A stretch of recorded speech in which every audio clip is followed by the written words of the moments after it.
Então, a gente vai começar essa mesa dando, então, um panorama nacional. A gente teve na primeira parte cada estado, né, que compõe a pesquisa fazendo um panorama mais local, do que está sendo observado no campo.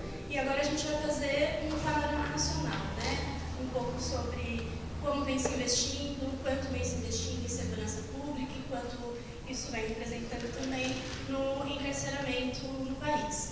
Eu vou começar então passando a palavra para a professora Eliana e depois a gente responde.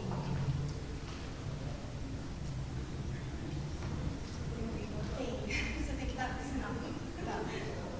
Bom, boa tarde a todas e a todos. Primeiramente, gostaria de agradecer o convite da professora Jaqueline e da equipe do GEVAC, né, para estar aqui, não só na nossa reunião pela manhã, mas também agora no seminário aqui na parte da tarde.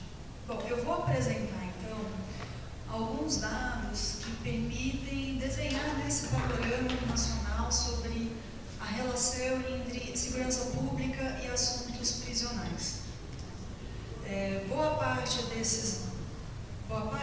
A integridade desses dados são dados secundários, né, ou seja, dados que já existem e que foram compilados aqui nessa apresentação e também estão sendo trabalhados na pesquisa. A forma como a apresentação foi montada tem a ver com a discussão que nós estamos fazendo na pesquisa, ou seja, pensar essa relação entre segurança pública e assuntos prisionais a partir da perspectiva de políticas públicas, né? E aí a gente está trabalhando, num primeiro momento, e num primeiro exercício, que é esse que eu vou mostrar aqui, três questões importantes, né, para se pensar uma política pública. A primeira delas é a questão da eficiência dessa política, né? Ou seja, a relação das ações dessa política em relação a tempo e a custo, né? Então, e o que eu vou apresentar aqui são a relação da política de segurança pública com relação aos custos dessa política de segurança pública, para avaliar a questão da eficiência, né, dessas políticas, ou seja, o custo delas em relação aos resultados que a política apresenta, né? O segundo ponto, então, a eficiência é a questão da eficácia, ou seja, o quanto, de fato, as ações e políticas de segurança pública conseguem atingir os objetivos, né, supostamente, dos quais ela deveria dar conta, ou seja, né, segurança, redução de crimes. E o terceiro ponto, ele é relacionado à efetividade dessas políticas, ou seja, o quanto elas, ao conseguirem atingir os seus objetivos, conseguem promover mudanças de médio e longo prazo na vida social. Então, por trás dessa apresentação que eu vou fazer agora, eu estou pensando nessas três questões, né? Na eficiência, na eficácia e na efetividade dessas políticas. Então, começando, né, discutindo a questão da eficiência, né, a primeira questão que aparece é do custo da segurança pública, né?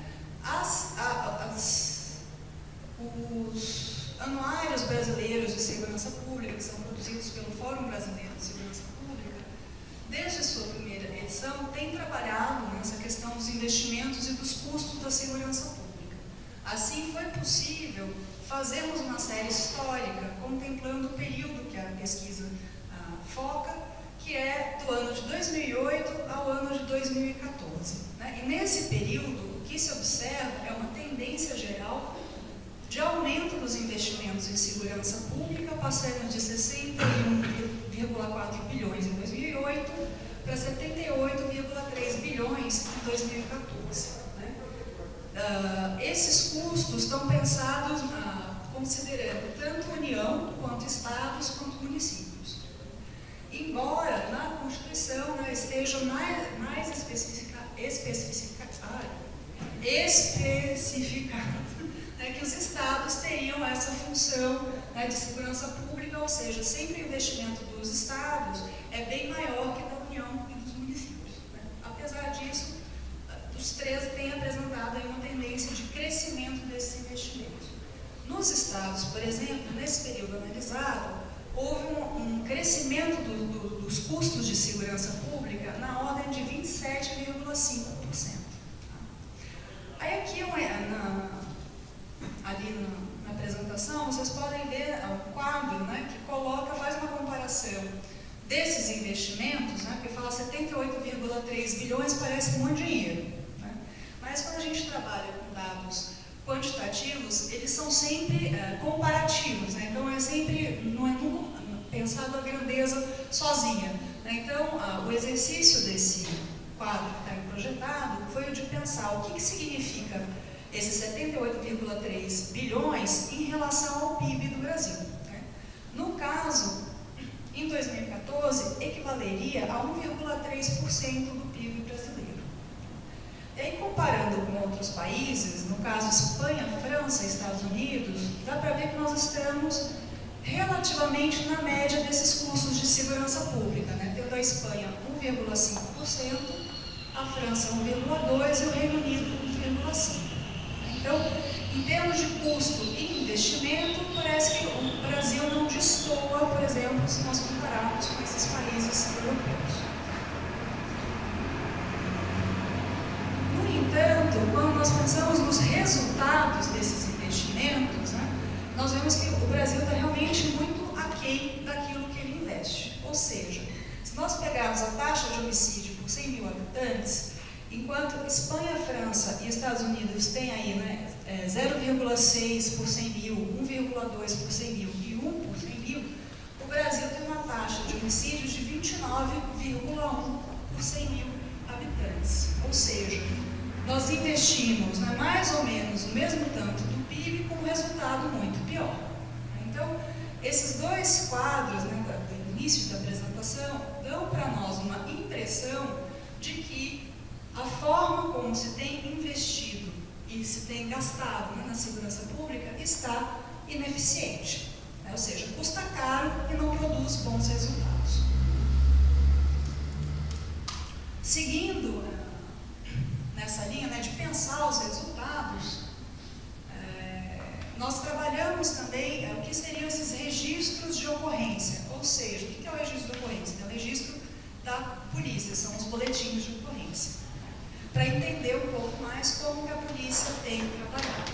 Nesse gráfico, eu coloquei apenas homicídio, tráfico de drogas e estupro, porque o roubo, né, tem um problema sério na produção do dado sobre roubo. Como a minha fonte foi também o Anuário Brasileiro de Segurança Pública, a série histórica do período analisado 2008 e 2014, ela é muito falha em relação aos dados de roubo. O que isso quer dizer? Que os estados têm alimentado mal, né, o Sistema Nacional de Segurança Pública, que é o SINESP. Então, o dado é ruim.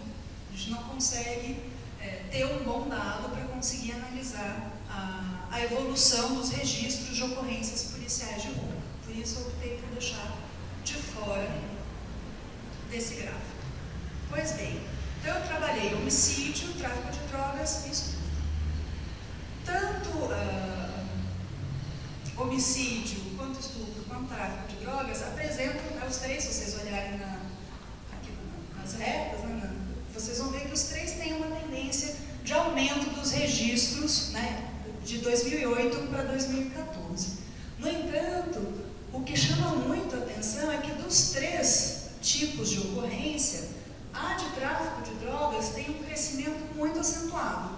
Não sei se está dando para vocês verem bem, mas a de tráfico de drogas é essa de cima, né, que você vê que ela parte, né, de um ponto relativamente próximo ao de homicídio, só que ela cresce muito mais. Ela vai muito mais para cima do que, por exemplo, o homicídio.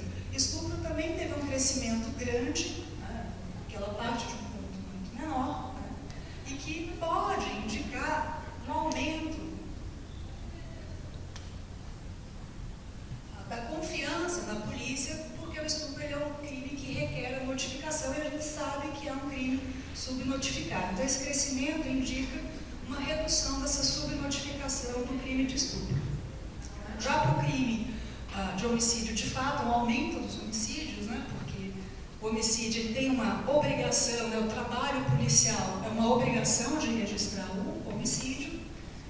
Já o tráfico de drogas, esse crescimento acentuado não significa necessariamente um aumento do tráfico de drogas, mas significa sim que o tráfico de drogas tem sido um crime muito visado pela polícia. Por quê? Porque esses registros de ocorrências para o tráfico de drogas dependem necessariamente da vontade de fazer, né, da atuação policial para registrar a ocorrência, enfim, para ir lá e prender a pessoa por tráfico de drogas. Né? Então, o que esse gráfico está mostrando, e que eu vou trabalhar um pouco agora, se refere a uma certa priorização da atividade policial em relação ao crime de tráfico de drogas. E essa priorização do controle do tráfico de drogas tem contribuído para o crescimento da população prisional. Segundo os dados do DEPEN, entre 2005 e 2014, houve um aumento de 68% da população prisional no Brasil como um todo. E boa parte desse aumento da população prisional está relacionado justamente às prisões feitas por tráfico de drogas. Né? E aí isso faz com que nós identifiquemos, se não podemos falar de uma política, né, nacional de segurança pública que foca o tráfico de drogas, a gente pode falar pelo menos de um modelo brasileiro de segurança pública que tem focado, sim, nas suas ações no controle do tráfico. A questão é que esse modelo, pelo que nós podemos perceber dos dados que eu vou apresentar já, parece estar direcionado para o nível mais baixo da hierarquia do mercado internacional de drogas, ou seja, um mercado que movimenta muito dinheiro, né, e que, no entanto, a ação da segurança pública no Brasil não tem sido no sentido de atuar junto aos altos postos dessa hierarquia do mercado internacional do tráfico de drogas. Pelo contrário, tem sido priorizado, né, atingir pontos de venda no varejo, o que surte pouco efeito na cadeia produtiva e comercial da droga. Então aqui a gente vê um ponto, né, que começa a nos questionar a questão da eficiência, né, do nosso modelo de segurança pública. Quer dizer, se o objetivo é, né, a redução do crime, por que você está mirando, né, não nos altos postos, né, da hierarquia do tráfico, mas no varejo e nas posições mais baixas da hierarquia desse mercado internacional de drogas?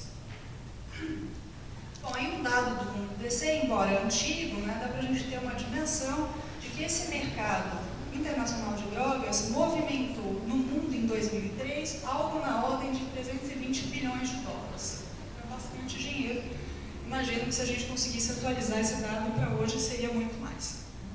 No entanto, como eu ia dizendo, o modelo de segurança pública tem priorizado, né,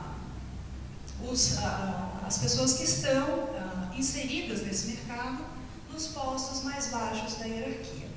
Aí aqui eu estou apresentando dados de uma pesquisa de prisão provisória e lei de drogas feita pelo NEV USP, né? Fazendo essa pesquisa na capital paulista, eles identificaram que a média de drogas apreendidas com as pessoas presas em 2011 foi de 66,5 gramas. 40% dessas pessoas foram presas com maconha, não, 40% das pessoas presas com maconha e 70% das pessoas presas com cocaína portavam até 100 gramas da droga. Ou seja, né, os dados estão aí mostrando aquilo que eu já tinha falado antes, de que a ação policial está mirando realmente, né, o varejo e os pequenos comerciantes de droga, não, de fato, as pessoas que controlam essa estrutura a partir de altos cargos.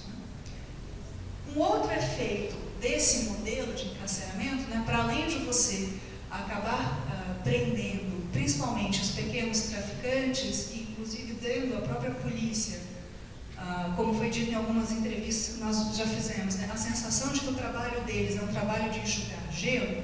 Um outro efeito desse modelo tem sido um acréscimo no encarceramento feminino, né? Isso porque a prisão de mulheres, 68% das mulheres encarceradas, conforme o dado que está aí, foram por crimes relacionados a drogas, né? Então, esse mirar os traficantes de pequenas quantidades, o comerciante de pequena quantidade de drogas, tem tido esse efeito de enxugar gelo, por um lado, né, porque o impacto disso em relação ao mercado internacional de drogas é pequeno, e por outro lado, tem produzido como um efeito, digamos, inesperado, um aumento do encarceramento de mulheres.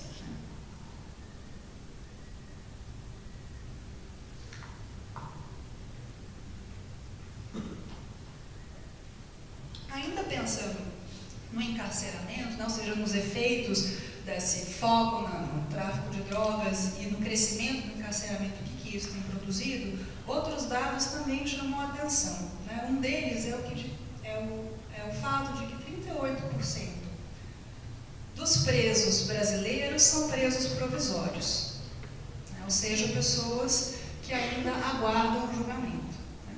Além disso, a maior parte dos presos é composta por negros e por jovens. Ou seja, o que se está tendo como efeito, né, do modelo de segurança pública? Está se prendendo muitas mulheres, está se prendendo muitos jovens, está se prendendo muitos negros. E está se prendendo e está se focando, né, esse encarceramento com caráter provisório. Ou seja, essas pessoas ficam presas e estão lá aguardando julgamento. Aí, o que chama a atenção no perfil das pessoas encarceradas, ou da maior parte das pessoas encarceradas no Brasil, é uma certa coincidência com o perfil das vítimas de homicídio. Nesse sentido, os jovens negros são também a maior parte das vítimas de homicídio no Brasil. Enquanto a taxa de homicídios por 100 mil habitantes brancos foi de 15,6, a taxa de homicídios por 100 mil habitantes negros foi de 37,5 em 2014. Né? Portanto, a taxa de homicídios de negros foi 2,4 vezes maior que a de brancos. Como eu havia dito, o perfil das vítimas dessas mortes violentas, ele se assemelha ao perfil dos encarcerados, né? Que era a maior parte de jovens e maior parte de negros. Aí um gráfico que vai mostrando essa maior concentração de jovens negros entre vítimas de homicídios, a linha, né, essa linha que vai muito mais alto que as outras, é justamente a dos negros, né, e justamente na concentração aqui dessa faixa etária, que é a faixa etária dos jovens. Então, o que chama a atenção nesse estudo, né, preliminar dessas relações entre segurança pública e assuntos prisionais? Que há semelhanças entre o perfil das principais vítimas de homicídio e o perfil da população prisional. Ou seja, que o modelo atual de segurança pública está mais focado em controlar e punir certos segmentos da população que são mais vulneráveis do que em garantir segurança, a integridade física e a vida de todas e todos.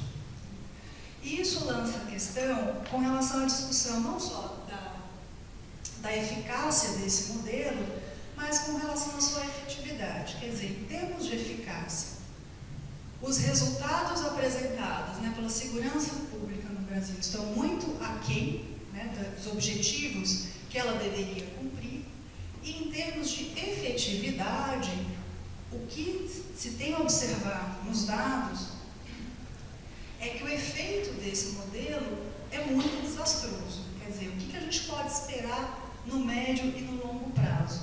Né? Que esse foco em determinados segmentos da população, que são jovens, negros e mulheres, tende a tornar esses segmentos vulneráveis ainda mais vulneráveis. Ou seja, no médio e no longo prazo, esse modelo é completamente inefetivo, porque ele não vai transformar a sociedade numa sociedade mais segura, né? Muito pelo contrário, ele está aumentando a vulnerabilidade de determinados segmentos da população. Então, para fechar, né, só enfatizar um pouco isso, que o modelo atual, baseado no aumento do encarceramento por delitos patrimoniais e de drogas, e focado num perfil, num perfil determinado do acusado, é um modelo de alto custo financeiro e humano, mas não tem atingido os objetivos esperados e ainda pode contribuir para agravar o quadro de segurança pública e de violência no médio e longo prazos, justamente porque ele tem ampliado, né, a situação de vulnerabilidade de determinados segmentos da população. Era isso, obrigada.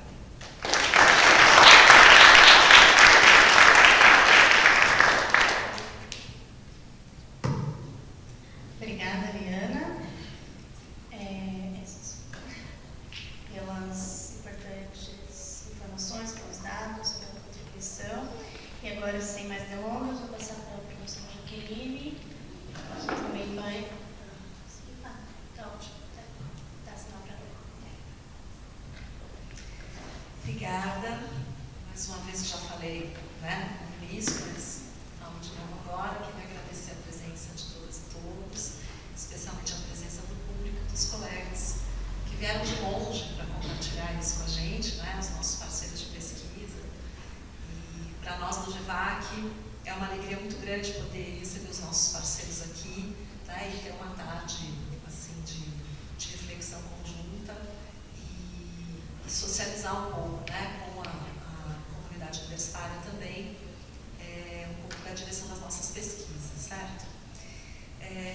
Eu vou fazer uma apresentação agora, tentando um pouco dialogar, né, com o que foi exposto na primeira mesa e também com os dados que a Liana trouxe para nós agora na fala dela. Mas eu vou tentar, na verdade, conduzir, né, um pouco a nossa reflexão para uma dimensão um pouco mais analítica, né, dos trabalhos que a gente tem dirigido no âmbito do GEVAC e que contam, né, com a colaboração dos doutorandos, dos mestrandos que estão fazendo as suas pesquisas, né. Então, é um conjunto de dados, né, que nos permitem pensar um pouco este modelo de policiamento ostensivo, né, de caráter militarizado e que está muito pautado, né, por essa dimensão da produção de um autoencarceramento, né. Então, vou compartilhar com vocês um pouquinho das reflexões que a gente vem dirigindo nesse sentido, né, e os impactos, né, que isso tem tanto para a dimensão de segurança quanto para a gente poder pensar uma sociedade democrática, embora isso esteja um pouco em desuso agora, né, essa coisa de pensar a democracia já não se faz mais muito, né, está um pouco ultrapassado já, mas a gente gosta de ser um pouco demodê, exatamente, vamos dizer assim, old school, né. Por outro lado, quer dizer, o que eu queria também frisar, né, é que muitas das reflexões que a gente fez sobre a relação entre segurança e democracia se confirmam, né, no momento em que a gente vê a fragilidade das nossas instituições, mas a gente esperava, né, que toda aquela reflexão sobre não tem nada a ver com o que eu vou apresentar agora, eu só estou fazendo um parênteses, tá? Colchetes, sei lá. Que a gente dizia, né, a dimensão mais frágil da democracia, né, é aquela que tem a ver com os direitos civis, com a integridade física, com o direito à defesa, com, né, enfim, todas essas questões que estão envolvendo o direito à segurança, o direito à justiça justa, etc., né? E a gente costumava dizer assim, a dimensão institucional, a dimensão política, a dimensão eleitoral, isto parece ter sido superado, né? E o que a gente vê é que não, né? Que aquela aposta sobre uma teoria da democracia, né? Em que a gente tinha intensidades diferentes, né? Em que a intensidade da democracia eleitoral, a intensidade da consolidação democrática, das instituições políticas, estava melhor do que a intensidade, né, dos direitos civis e o gozo, vamos dizer assim, né, pela parcela que estava na metade do triângulo da hierarquia social para baixo, né? E a gente viu que, na verdade, isso foi uma crença falsa, né? Que a gente não avançou na democratização, né, dos direitos humanos para a sociedade como um todo, e tampouco a gente pode continuar repetindo coisas que a gente escreveria 3 meses atrás sobre o sucesso da democracia eleitoral, né, e você ter um sistema que estava consolidado, né, que parecia que era um dos sistemas mais consolidados da América Latina, etc. Infelizmente, né, estávamos errados nos nossos diagnósticos, vamos ter que rever, né, tudo isso. Mas em relação àquilo que a gente já dizia sobre os direitos humanos, a gente vê que não, né, que é aquilo que a gente dizia dessa fraqueza institucional, né, em assegurar a igualdade, em assegurar o direito à vida, em assegurar, né, direitos humanos, né, essa fragilidade que a gente já constatava, né, ela continua no mesmo estatuto. Bom, então, fecha parênteses, né, a minha proposta aqui é um pouco discutir, então, esse modelo de policiamento, né, ostensivo militarizado, a partir dos seus efeitos concretos, certo? Então, eu não vou discutir com aquela literatura de modelos de policiamento, uma literatura internacional sobre isso. Eu posso fazer isso em outro momento, mas hoje não é esse o meu foco, né? É discutir os efeitos concretos a partir da seleção, né, dos tipos de pessoas e delitos que a gente vê esse modelo operar concretamente, né? Os efeitos que ele tem e não as intenções que ele tem, certo? Então, esse modelo, né, já foi apontado, produz encarceramento massivo, um número muito alto de mortos. E ele produz como resultado, a Ariana acabou de apontar, né, uma desigualdade racial, também uma desigualdade de gênero, com foco em jovens negros de regiões periféricas e acusados, basicamente, de crimes patrimoniais e de drogas. Então, o foco desse modelo não está no crime contra a vida, certo? Que deveria ser aquele, né, o mais relevante para todo o sistema, mas só que não, né? Hashtag SQM. Então, e por fim, né, a gente vai tocando essa reflexão no desejo de um dia poder, né, discutir a transformação desse modelo de segurança e dessas formas de policiamento para justamente fazê-los prestarem mais atenção, né, na vida, na integridade física e na segurança, a violência, né, principalmente para os públicos mais vulneráveis. Deus, está vendo, né? Não está aqui, legal, obrigada, André. Então, várias pessoas já têm se dedicado a estudar isso, mas eu acho que é uma das linhas, né, que o GEVAC vai mais se dedicar, assim, nos próximos anos, a aprofundar o conhecimento dessas relações entre a existência da polícia militar e a transição para essa democracia, né? Então, muita gente já escreveu sobre isso, mas não tanto, né? Então, a ideia de que a reforma das polícias e das instituições de justiça e também das prisões é uma tarefa inconclusa da democratização, certo? Só que agora que a gente viu o seguinte, todas as tarefas são inconclusas, certo? A gente pensava que tinha umas que estavam mais concluídas do que as outras, né? E só que, né, agora, no presente momento, a gente vê que todas elas estão inconclusas, né? Então, alguns estudos, eles se concentraram em retratar essas resistências para introduzir essas reformas, né? Então, o trabalho classicão da Teresa Caldeira, o trabalho da Maria Pia Guerra, que foi justamente se concentrar em analisar toda a documentação sobre polícia militar, desde a sua criação em 69, né, na esteira inclusive do AI-5, até a reforma constitucional e tudo para mostrar como que, né, há permanências e tal, o trabalho do Maracino Gade. E nas questões sobre justiça, o meu próprio trabalho de doutorado tentou fazer uma discussão sobre isso, né? Então, esse modelo de duas polícias é bastante questionado por vários segmentos sociais, né, tanto pela sociedade civil quanto pelos próprios grupos de policiais. E hoje, no Congresso Nacional, existem 2 comissões para discutir a reforma da polícia, né? Nós não estamos participando de nenhuma delas, correto? Ninguém aqui nessa sala nunca foi chamado. Você foi, Edu? Eu fui chamado uma vez para falar, mas não para participar da discussão. Um evento de início da discussão. Sim. Não... Então, tirando o Eduardo, nenhum de nós foi chamado ainda para, né, discutir essas comissões que, né, vão ter um impacto, portanto, muito importante sobre, né, o usufruto do nosso direito, como fala, a segurança, como é que é? A Assegurar o direito? Então, assegurar é o verbo. Ter os direitos assegurados, pronto. Então, né? Então, esse modelo de duas polícias, né?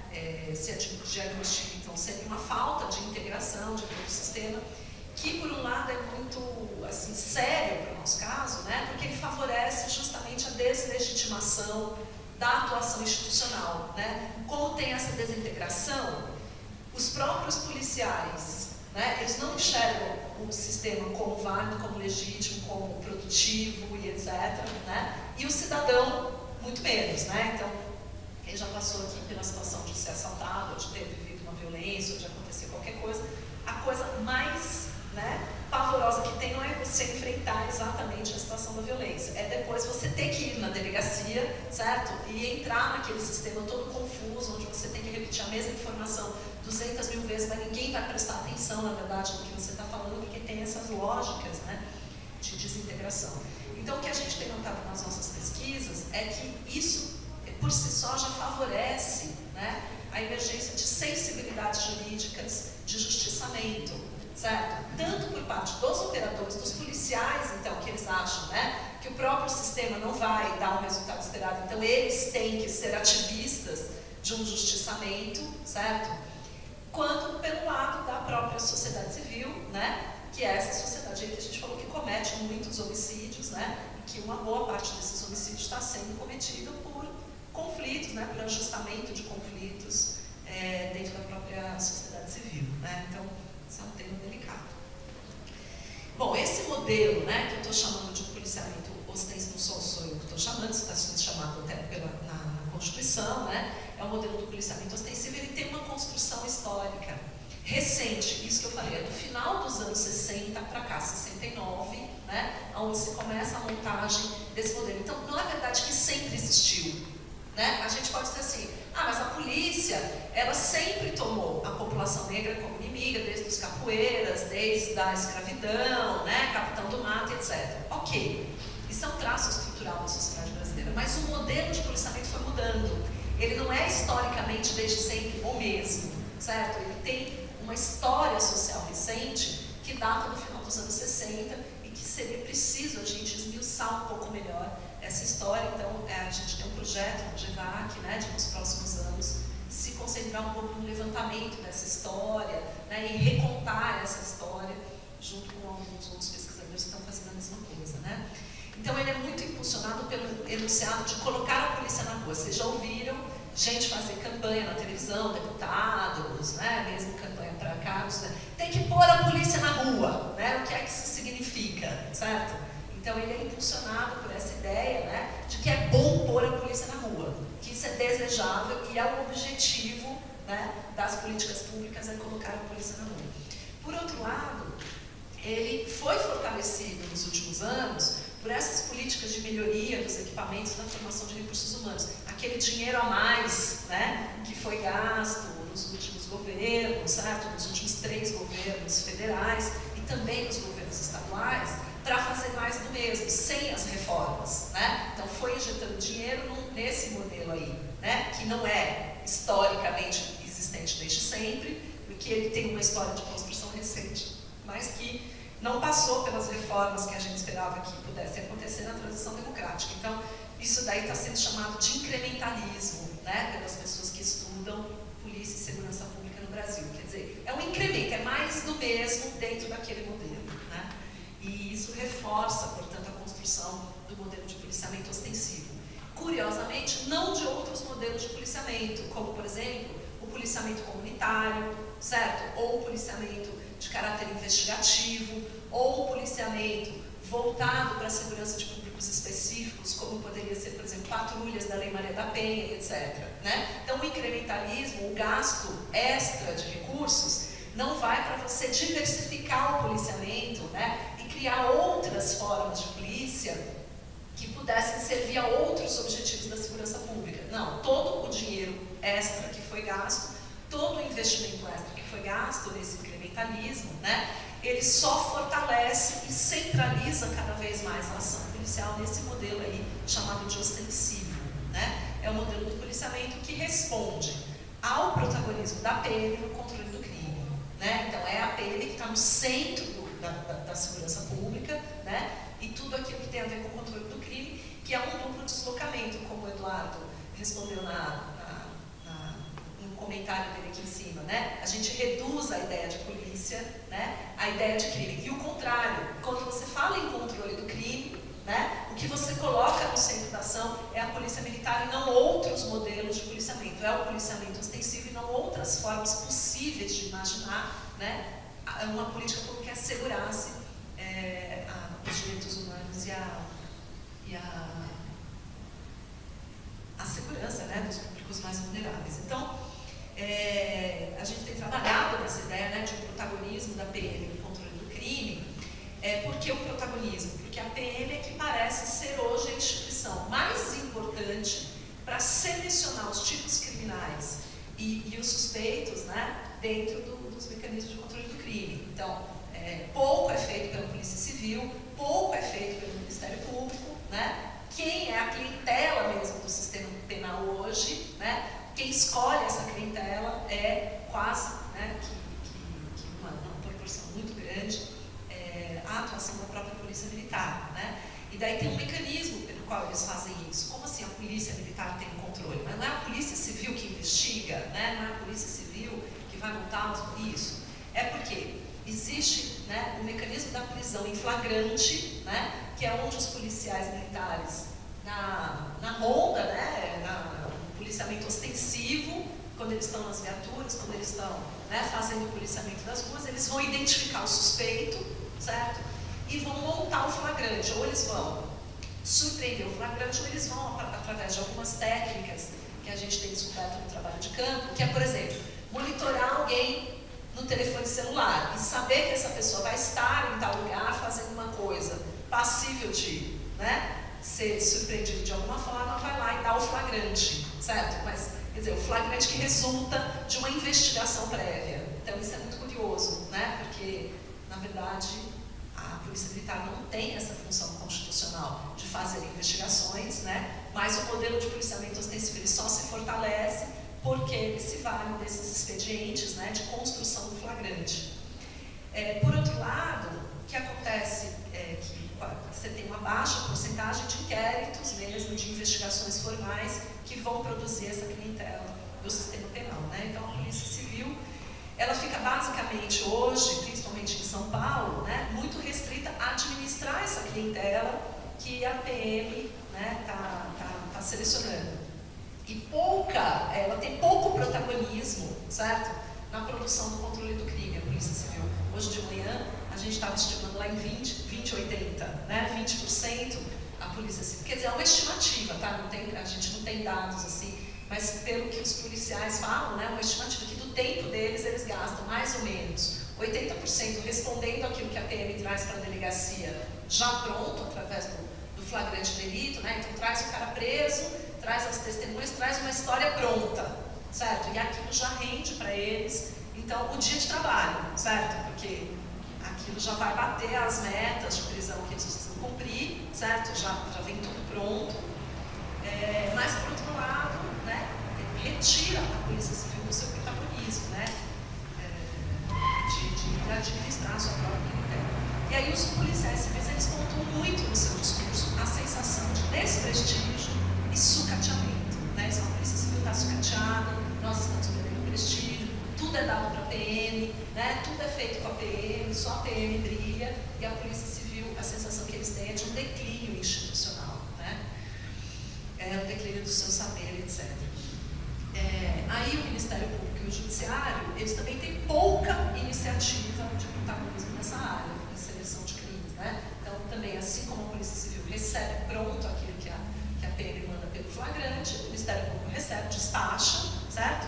Vai para o Judiciário julga, né? Então, há pouca iniciativa, no caso, o Judiciário não poderia ter, né, uma iniciativa própria, mas o fato é que, né, eles ficam administrando essa clientela. O Ministério Público, sim, poderia, né? O Ministério Público poderia participar de forças-tarefa ou ele poderia ele mesmo produzir investigações autônomas.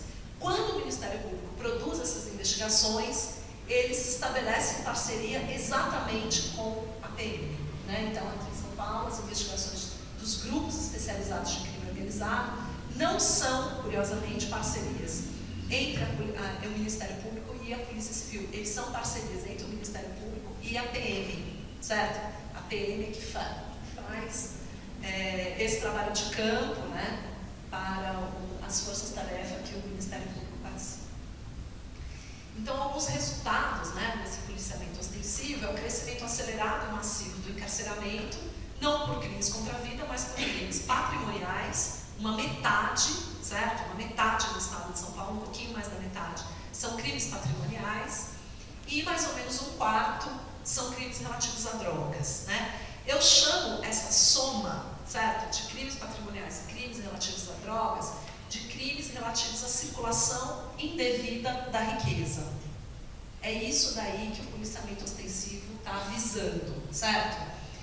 É dinheiro que está circulando, é riqueza que está circulando de maneira indevida, ou porque alguém está roubando alguém está furtando alguém, né, tem uma mercadoria, né, ou a circulação da mercadoria ilegal, que é a droga, está circulando ilegalmente. Então o modelo de policiamento ostensivo está visando isso, certo? Ele não visa a proteção da vida, ele não visa a integridade física das mulheres, das crianças, dos jovens, etc. Não é isso que ele visa. Ele visa regular essa riqueza que está circulando, né, e deveria não estar circulando, certo? Ela está circulando de um modo indevido.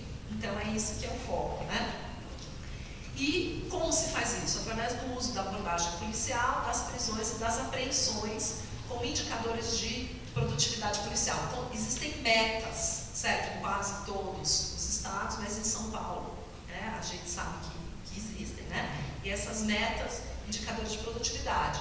Então a meta é quantas pessoas prendeu, quanto de droga foi apreendido, certo? E você não tem indicadores para dizer o seguinte, quantas pessoas deixaram de ser assaltadas porque a polícia está trabalhando melhor. Esse indicador não existe, certo? Existe o seguinte, quantas pessoas eu prendi. Então, a próprio mecanismo de avaliação da política produz, certo, uma fome de prisão, né? E daí a fome pelos flagrantes, entendeu? Porque isso daí é que precisa acontecer, eu preciso ter números, certo? Para ganhar uma bonificação no salário, né? Eu não, né? Os policiais, eu não ganho bonificação nenhuma quando eles prendem a mais. E isso gera também como resultado a desigualdade racial, etária e de classe na seleção dos suspeitos criminais, né? A Ariana já mostrou os números, eu vou mostrar também. Daí vocês estão vendo, então, o crescimento do encarceramento no Brasil, né? De 2005 a 2012, a população prisional cresceu 81%. 13, isso, 2013. Cresceu 81%, são os dados do Infobem e trabalhados no mapa do encarceramento e também nos artigos, né? Meu, da Gi, da Giane Silvestre e da Carolina Schlittler, que está lá. O perfil da população encarcerada também a Liana já falou, vocês também já conhecem, um perfil jovem, né? Negro, e, né? Que você tem aí os negros encarcerados 1,5 vezes a mais do que os brancos, 40% em situação provisória, né? Então, como a Liana já falou, o tipo de delito, a gente teve, né, como eu falei, os crimes patrimoniais, metade, está representado aqui o que eu falei, né, metade das prisões são por crimes patrimoniais, que é aquela faixa mais à direita ali, né, a roxinha mais escura, essa roxinha mais clara são as drogas, que é um quarto, né? Então, juntando um no outro, você vê o que é o grosso da preocupação do sistema penal hoje, né? Enquanto os crimes contra a vida, contra a pessoa, motivam muito pouco. Jovens e não jovens encarcerados. Essa barra azul maior aí são jovens, certo? Isso daí em taxa de encarceramento. Então, não basta dizer assim, prende mais jovem, porque tem mais jovem do que velho no Brasil. Não, não é isso, é em taxas populacionais, certo? Então já está ponderado, e aí vocês podem ver a discrepância que tem, né, realmente a população até 29 anos, largamente visada pela política do encarceramento, né? Aonde o estado de São Paulo é o quarto estado que mais encarcera jovens no Brasil. Em taxas, não é porque aqui tem mais presos. Eu estou falando em termos proporcionais, certo? Sobre grupos de 100 mil habitantes. Né? Minas Gerais também é um que encarcera bastante. Aí, por cor raça, né? Então essas barras vermelhas são as pessoas negras encarceradas e estamos falando também em taxas. Não é que existem mais pessoas negras e por isso que elas são mais presas. No estado, né, isso é Brasil, não existe, você tem uma proporção na população brasileira mais ou menos 50%, né, equilibrado e tal, mas quando a gente olha nas prisões por grupos de 100 mil habitantes brancos e grupos de 100 mil habitantes negros, a gente tem esse resultado aí. Detalhe, eu não estou afirmando que os negros cometem mais crimes, por isso eles são mais presos. Eu estou dizendo que este resultado é efeito de uma política de seleção dos tipos de crimes que a polícia vai visar e das pessoas que vão ser mais presas, certo? Então isso daqui é um efeito institucional, certo? É uma política institucional que visa, certo? É muito sensível aos crimes cometidos por esta população aí, jovem negra, e muito pouco sensível, né, aos crimes que são também cometidos, né, porque não há nenhuma qualidade ética ou moral na cor da pele, certo? E nenhuma qualidade de caráter que é transposta pela cor da pele. O que nós estamos vendo aí é uma política de policiamento, um modelo de policiamento, certo? Que sim enxerga a cor da pele e não necessariamente as condutas criminais que existem em toda a população brasileira, né? É sempre importante a gente estar lembrando isso aí, tá? Bom, São Paulo, portanto, não dá para vocês lerem, mas é o estado que mais encarcera negros proporcionalmente, em taxas, certo? O maior encarceramento negro, em termos proporcionais, está no estado de São Paulo. Isso são os dados do mapa do encarceramento, tá? 32% foi o crescimento do encarceramento de negros e 26% o crescimento do encarceramento de brancos. Bom, aqui são dados só sobre a cidade de São Paulo, tá? Só para a gente ver o outro lado da produção. Eu falei do encarceramento, agora eu vou falar da mortalidade, né? Então, esse mapa é um estudo também que nós participamos, eu, a Giane e a Carolina, uma colaboração que a gente realizou com a Prefeitura de São Paulo para tratar os dados de mortes por intervenção policial registrados no serviço de mortalidade do município de São Paulo, tá? Então, entre o ano de 2000 e 2014, né, nós tivemos um crescimento da participação das mortes cometidas por policiais sobre o total de homicídios na cidade de São Paulo, tá? Então, essa proporção que eu estou falando, 5%, de 5% para 21%, era, nos anos 2000, de todas as mortes cometidas na cidade de São Paulo, 5% eram cometidas por policiais. Em 2014, de todas as mortes cometidas na cidade de São Paulo, 21%, ou seja, de cada 5 pessoas que morreram de forma violenta, uma foi morta pela polícia. Os dados de 2015 apontam para um crescimento ainda maior, tá? Para ter subido de 21% para 25%, tá? São dados que ainda não estão disponíveis, eu li esses dados no jornal, por uma reportagem, né, que saiu no G1, tá? Então, não sei se é o mesmo parâmetro que eu estou usando aqui, né? Também essas mortes por intervenção policial, então, tem um perfil racial claro, né? 64% das pessoas mortas pela polícia na cidade de São Paulo em 2014 eram negros.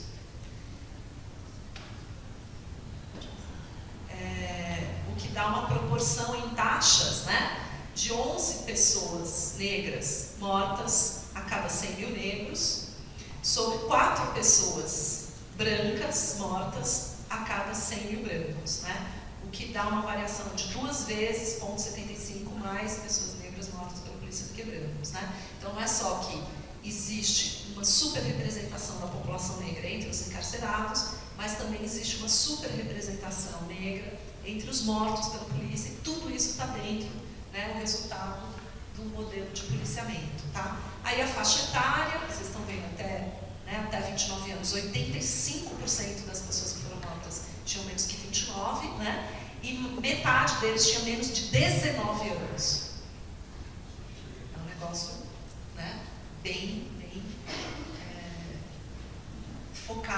né? Aí tá os gráficos, essa linha vermelha são as pessoas de cor da pele negra, que foram mortas, e a linha azul, os brancos. Então dá para ver que os negros morrem mais e eles morrem mais jovens, certo? Que é esse pico aí que a gente está vendo, né? Tem uma faixa etária ali que todo mundo vai morrer, é ali, certo? E a partir dos 29 anos, a diferença entre brancos e negros é menor. Primeiro, porque morre menos gente, né? Segundo, que ali brancos e negros já não faz tanta diferença, certo? Então não é apenas um foco nas pessoas negras, mas é um foco nas pessoas jovens negras, certo? Então isso é muito relevante nesse modelo, os resultados desse modelo do policiamento ostensivo.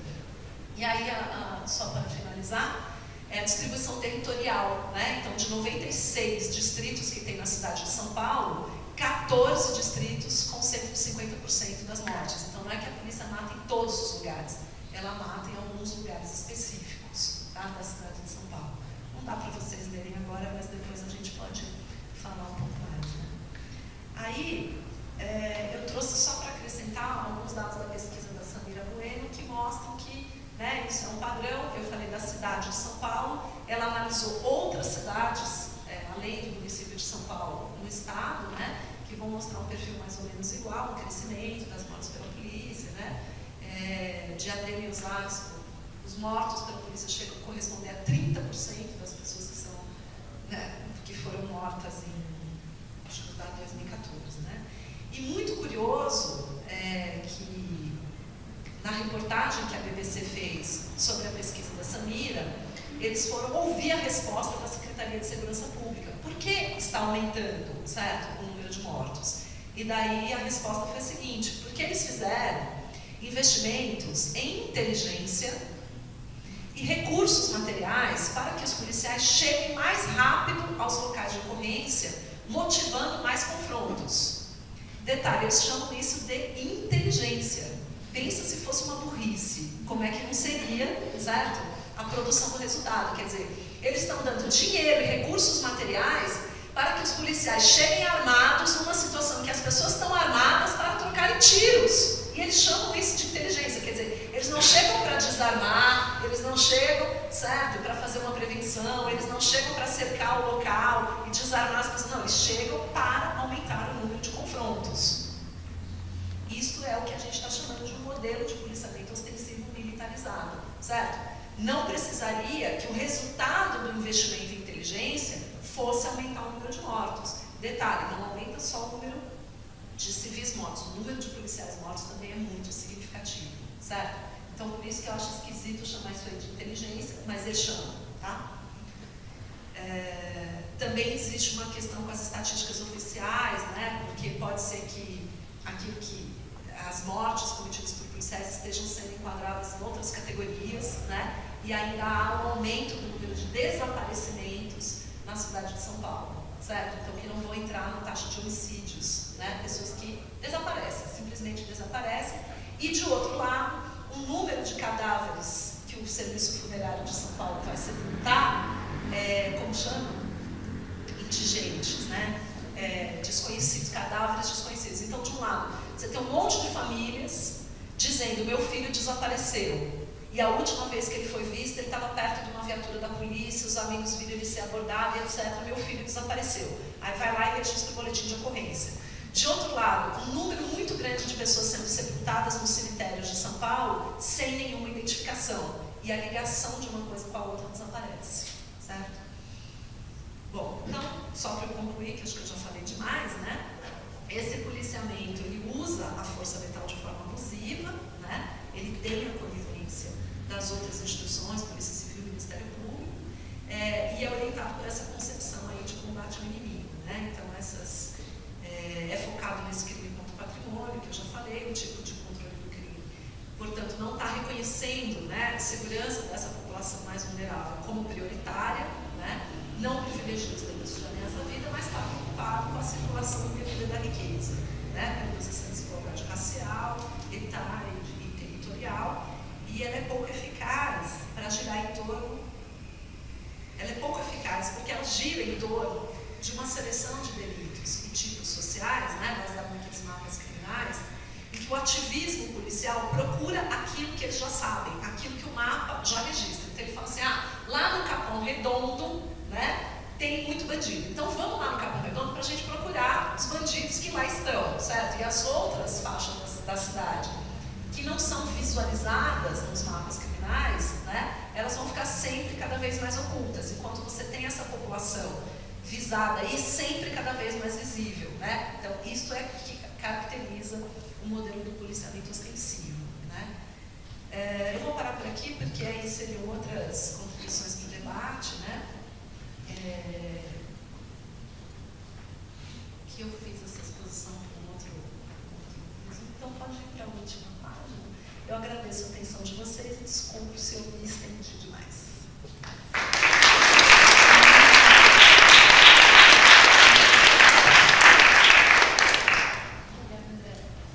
Obrigada, Jamile, obrigada, Eliana.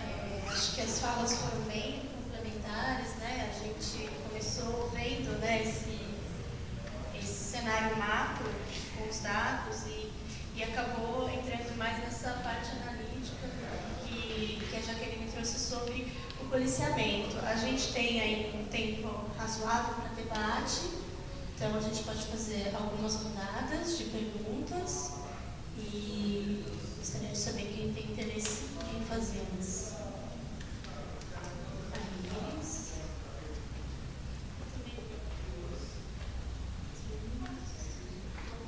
Mais alguém? Só para... Então, vamos lá, Luiz. É um esforço de tentar expor um pouco os calafrios que eu vim tendo esse dia desde manhã, né? E um pouco de tentar linkar, né, algumas coisas que foram ditas na primeira mesa para esse debate proposto agora na segunda mesa. Primeiro que eu acho muito interessante, uma questão que chama muito a atenção, é a participação da sociedade civil como um todo em dois momentos, né? O primeiro que cobra e sente esses números, essas metas, como indicativo de segurança pública, porque senão talvez essas metas nem se fizessem necessárias. E em um segundo momento, essa sociedade que não participa ativamente ou não se sente representada na intenção de não tentar fazer que essa meta seja necessária, né? Qual é o papel da sociedade, da escola? A gente vê esse modelo numérico, né?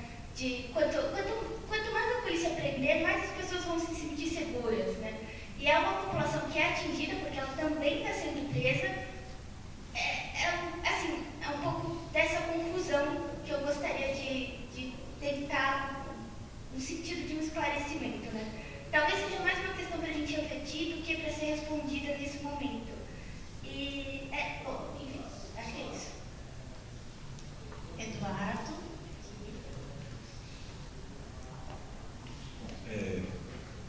Muito boas as suas exposições, eu queria perguntar para ambos.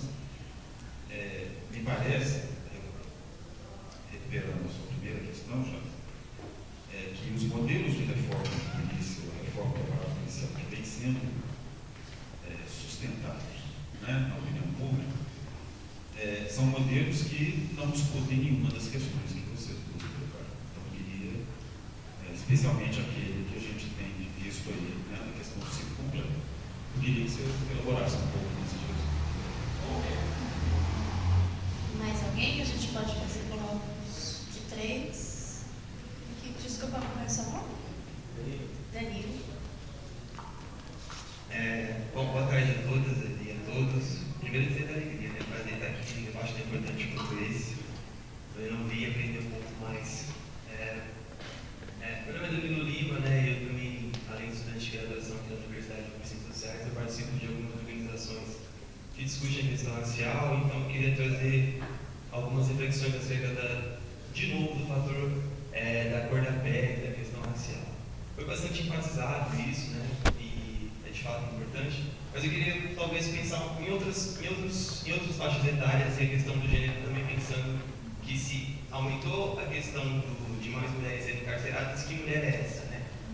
Será que a gente consegue se aproximar um pouco mais do perfil dessa mulher? E aí, devesse pensar também que nas unidades prisionais ou de medida socioeducativa, onde as crianças respondem pelos seus atos ilegais, no caso, também há um fator racial bastante considerável, né? Aqui em São Paulo, no Rio de Janeiro, pelo Brasil afora. Eu lembro de uma matéria do Time do ano passado, que algumas cidades dos Estados Unidos, no sul dos Estados Unidos, eles estavam algumas mulheres se questionavam a ausência de homens negros para terem relacionamentos entre mulheres negras e homens negros. E aí o jornal pegava o índice de natalidade de crianças negras e brancas e era proporcional, mas eles faziam um comparativo justamente com a taxa de encarceramento, né, e de letalidade policial. E um cidadão do movimento social dos Estados Unidos denunciava isso, falando assim: a taxa de encarceramento aqui é absurda, a violência aqui é absurda, o homem negro morre e geralmente na idade produtiva, a idade mais velha. E eu fico pensando, né, muito no caso brasileiro, se é a questão da participação social que falta, me parece que não, porque estou acostumado a ver o movimento social sempre inserido nos debates sobre segurança pública no Brasil há muito tempo. Eu acompanhei várias sessões, inclusive em São Paulo, achei interessante pensar, e ontem participei de uma audiência em São Paulo, no Conselho de São Paulo, e uma das defensoras falou que ela estudou os inquéritos policiais, os laudos, e ela chegou à conclusão que a maioria dos crimes, maioria não, mas boa parte dos crimes de São Paulo tinha um fator que é bem característico dos grupos de extremismo, que é a região dos disparos, né? Então, além de ter toda essa violência, ter um perfil específico, ter uma faixa etária específica, um tipo racial específico, ainda tem a questão da execução, que era disparos na região da cabeça, né? Os corpos apareciam com marcas de cordas. Então, assim, né? Que polícia é essa, que segurança é essa, que projeto de sociedade é esse que está em curso no Brasil? A gente acha que ano passado o Congresso Nacional também já reconheceu que existe um processo genocida no Brasil, e aí saiu da boca do movimento negro, né, que sempre disse que havia um genocídio negro no Brasil, ninguém acreditava, mas enfim, o próprio Congresso brasileiro na CPI que houve na Câmara reconheceu que havia um processo genocida. Então acho que talvez, para além de marcar cada vez mais, que ainda é necessário, o fator racial, fazer a polícia repensar suas práticas a partir do básico. Talvez ela tenha que ser premiada ou reconduzida a práticas de, assim, se houve a prisão e não houve a letalidade, no caso, aí o policial ele tem uma promoção. Se houve a prisão ou investigação ou abertura de inquérito, e o inquérito foi bem conduzido, aí a gente pensa num tipo de política pública que contempla essas demandas, porque, sei lá, é voltar ao básico, assim, senão é catástrofe. Então, algumas coisas para a gente pensar aí. Obrigada, Danilo. Eduardo? Nós estamos pedindo para você repetir a sua pergunta. Tentando pegar as duas dimensões que vocês trabalharam, a minha pergunta tentava refletir a questão das reformas policiais que estão colocadas, né, no contexto midiático e político hoje, né? E a principal delas, aquelas que ela vem sendo a mais capitaneada, especialmente pelo protagonismo das polícias militares, com algum apoio na academia, vamos deixar isso bem claro, né? Na minha visão, pelo menos, não aborda, não toca, não se aproxima de nenhuma das dimensões que vocês duas colocaram como dimensões de reflexão para se pensar a questão policial. Eu queria que vocês refletissem nessa direção. Obrigada, Eduardo. Também quero fazer uma perguntinha só para complementar, já. Você trouxe para a gente essas questões que envolvem esse modelo de policiamento, mas eu queria que você falasse um pouco mais, explorasse um pouco mais as dimensões que orientam esse policiamento, né? O que faz o policial agir dessa forma, por que essa vigilância é focalizada dessa forma, né? Acho que isso dá para a gente explorar um pouquinho também. E era sobre os investimentos, né? Eu queria que também que a gente teve essa discussão mais cedo, mas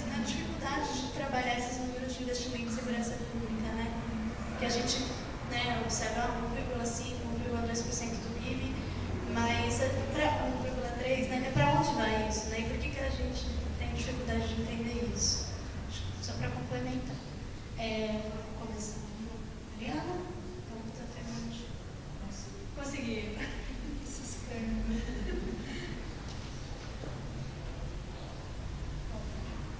Eu vou começar então pela pergunta da Jane, vou começar de trás para frente. Na verdade, a questão dos investimentos, né, embora a gente consiga identificar um aumento dos investimentos em segurança pública nos últimos anos, é muito difícil fazer uma análise mais qualificada, porque os dados sobre investimentos são dados não diria pouco confiáveis, na verdade eles são dados que permitem muito pouco, porque eles não são padronizados, você não tem uma normativa que diga o que você pode colocar como gasto em segurança pública em cada estado. Então, cada estado alimenta essa informação de uma determinada forma. Então, justamente por isso, é muito difícil qualificar para onde está indo esse investimento. Quer dizer, ali tem folha de pagamento, tem compra de armamento, tem qualificação profissional, tem aposentados, enfim, tudo isso está entrando naquela conta. E não dá para saber o quanto de dinheiro está indo para cada uma dessas rubricas, porque falta uma normatização, né, de como os estados devem informar isso à Secretaria, né, de Planejamento que cuida dessa informação. Né? Então, a gente não consegue avançar muito numa qualificação de como está sendo feito, o que é né, investimento de fato, né, é algo, por exemplo, se os estados de fato estão investindo em maior qualificação profissional, por exemplo, e o que é realmente gasto com folha de pagamento. Então, é difícil a gente conseguir precisar essa informação. Aí tem a questão do Danilo tem total razão, né, de chamar a atenção para os dados do perfil da mulher encarcerada. Eu anotei aqui, vou ficar te devendo. Novamente, o que eu queria chamar a atenção é para a dificuldade de trabalhar com os indicadores. Né? Ainda assim, a gente tem problemas, né, de produção de dados no Brasil, problemas enormes que ainda não foram vencidos. Né?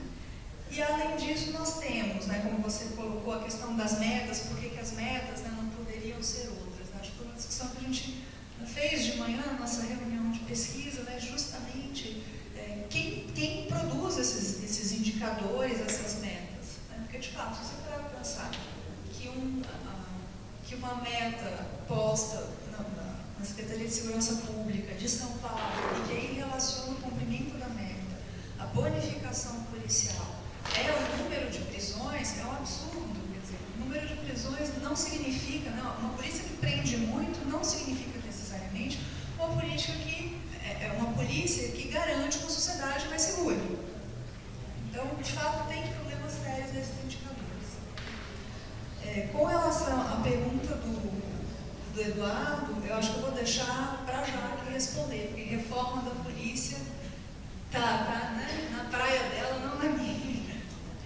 E Iris, realmente sobre sociedade civil, acho que você colocou bem, na verdade, as contradições postas. Né? De um lado, uma demanda, essa demanda, né, posta por determinados segmentos da sociedade civil de mais prisões, e por outro lado, né, os movimentos sociais que querem rediscutir quem está sendo o foco, né, dessa atuação policial, o foco desse modelo de segurança pública, e por consequência está enchendo os presídios. Né? Então, acho que o interessante pensar isso na sua fala é que assim, a sociedade civil não é um monobloco. Né? A gente tem diferentes grupos e diferentes movimentos sociais que estão aí disputando esse campo de discussão sobre modelos de segurança pública.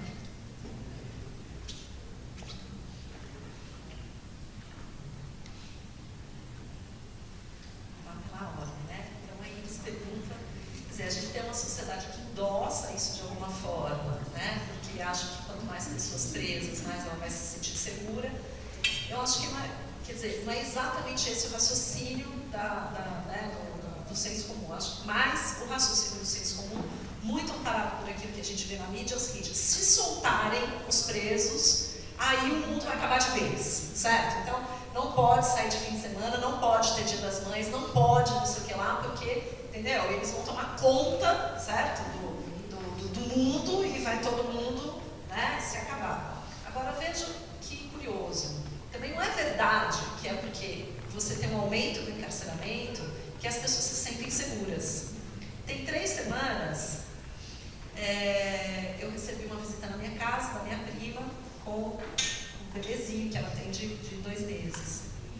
Eu fui acompanhar ela na noite embora, ao carro dela, com carrinho, sacola, criança, não sei o que e tal, e nós fomos abordados por um cara que estava armado, que queria fazer um sequestro relâmpago.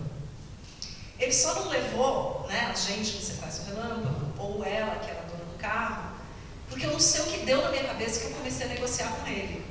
Eu falei, olha, tem uma criança, você não pode fazer isso, entendeu? Essa criança tem 2 meses, ela mama, entendeu? Você não faz isso, leva o carro, entendeu? Leva o carro e vai embora, deixa a gente. E eu não sei o que passou na cabeça do maluco que ele deixou a gente, certo? Ele resolveu pegar o carro e ir embora, né? Vamos dizer assim que a gente entrou na negociação do proceder, sabe? Tipo, para tudo tem regras, certo? E, né, não foi uma habilidade minha, foi uma coisa que me bateu na hora, não foi uma coisa refletida, certo? Mas foi isso que aconteceu. Então, eu não sou, né? Eu não estou naquele perfil da vulnerabilidade dos crimes contra a vida. Eu sou uma mulher branca, velha, certo? Rica, que mora numa região da cidade onde não acontecem violências fatais, né? Rica! Mas, não, infelizmente não, né? Velha sim, mas rica. Não, mas moro num bairro, certo? Que está no cinturão do centro expandido da cidade de São Paulo, que é onde não acontecem os crimes fatais. E eu não posso sair de casa para ir na esquina acompanhar uma mulher com uma criança, entendeu? Que a gente está passível de sofrer, né, um sequestro relâmpago. Então, quer dizer, não é porque as pessoas estão sendo presas por roubo que isso está desestimulando, certo, a existência de outras pessoas que queiram praticar esse tipo de crime. Quer dizer, isso é uma inverdade, né? Nós temos muito medo, certo? Aqui em São Carlos, né, um pouco menos, mas em São Paulo isso é muito forte, né? A gente tem medo de sair de casa, a gente faz um monte de procedimentos securitários em relação a isso. Todo mundo tem seguro de carro, todo mundo tem seguro de casa, sabe? Todo mundo já teve 10 celulares roubados, né? Eu na minha casa já entraram 3 vezes, entendeu? Então, né, história de sequestro relâmpago em todos os lados ao meu redor, né? Então também não é verdade que esse modelo traz segurança para essa população que supostamente estaria sendo protegida, né, por esse modelo de policiamento. Eu acho que esse modelo de policiamento vulnerabiliza um monte de gente, né, mas, por outro lado, não mantém ninguém seguro. Então, quer dizer, é caos para todo mundo, certo? Porque as pessoas brancas, ricas e velhas, elas têm que comprar o serviço de segurança privado para ter a mínima sensação de segurança possível, certo?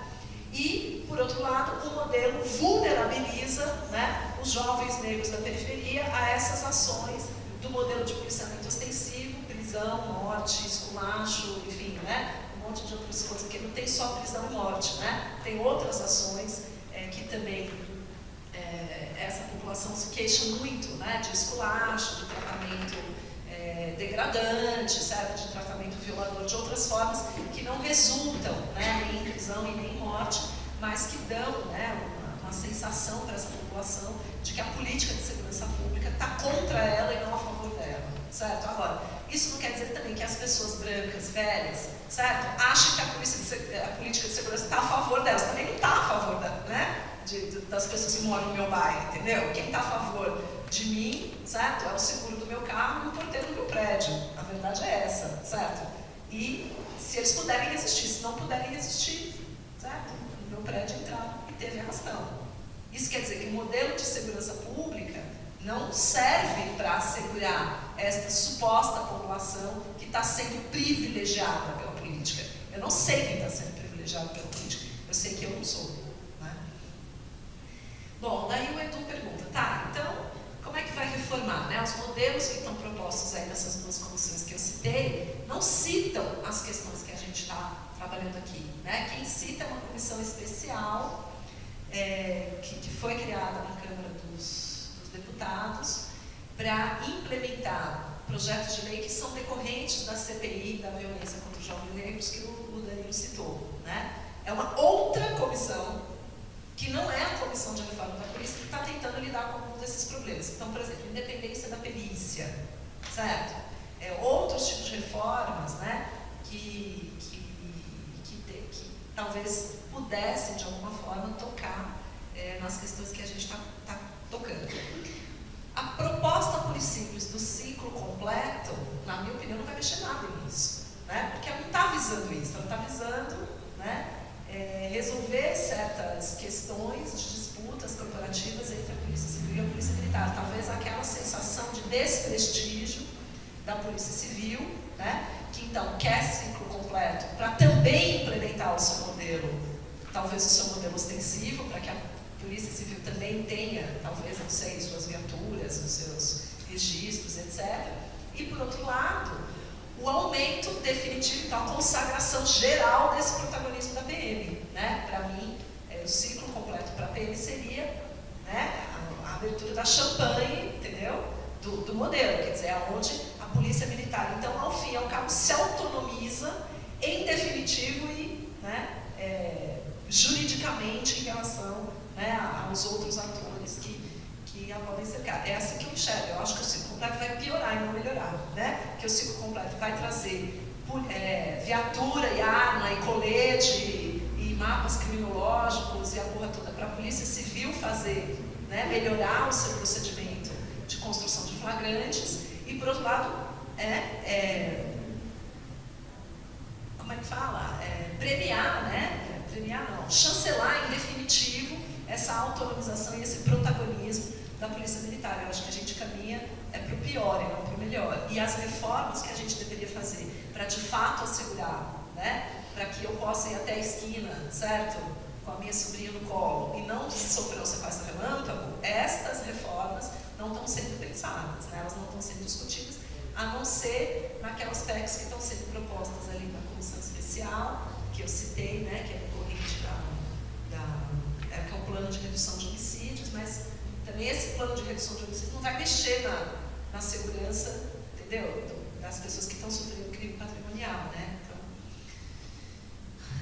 aí a Gi me perguntou do modelo de policiamento, né? As dimensões que estão orientando esse modelo de policiamento. Então, quer dizer, não são os policiais que tomam essas decisões, certo?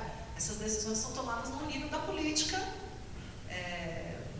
pública, certo? Alguém está financiando o modelo de policiamento. Agora também dizer assim, é culpa do Alexandre de Moraes. Sozinho não, coitado, entendeu? Agora eu vou defender, certo?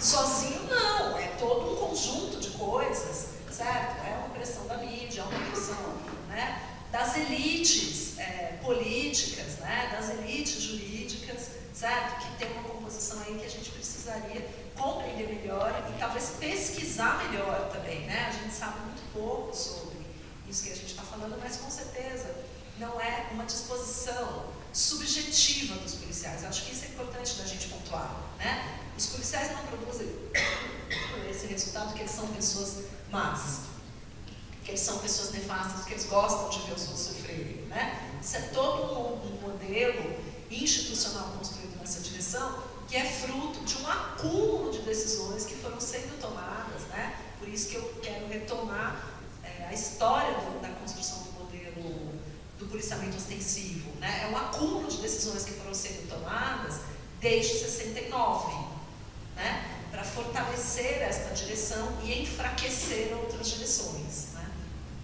Uma coisa legal, assim, de dado de pesquisa que surgiu recentemente, foi que lá no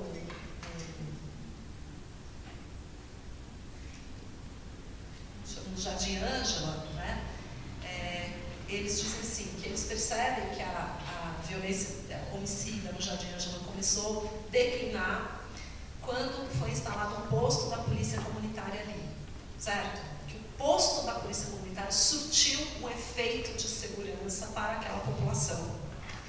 E quando foi implantado o batalhão da polícia militar, portanto, o modelo de policiamento, certo? Qual é a polícia que chega? Se é a polícia comunitária ou se é, né, a polícia ostensiva do batalhão, etc. Quando chegou o batalhão, começou, né, o que eles estão chamando lá de genocídio da juventude negra, né? Essas mortes provocadas pela polícia e os desaparecimentos, certo? Que era uma questão que eles não conhecia. A gente conhecia os jovens uns matando os outros. Isso a gente conhecia.